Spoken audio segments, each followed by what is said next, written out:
viewers, currently we are open for electrotechnical officers to join with our oil chemical tanker vessels. This is under Malta flag and small vessels. It's like bunker vessels. Yeah.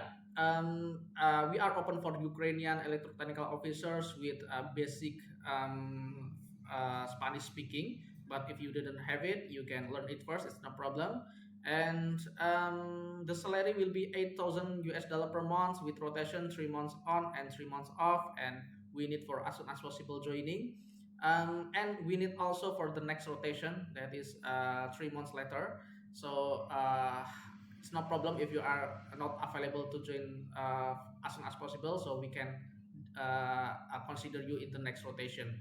Yeah.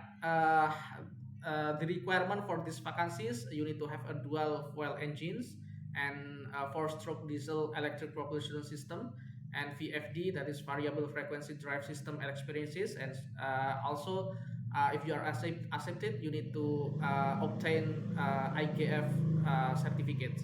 Yeah.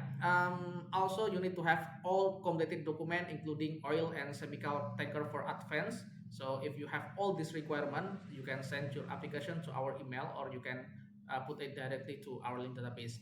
And please like, subscribe, and share this video to your friend. Bye bye.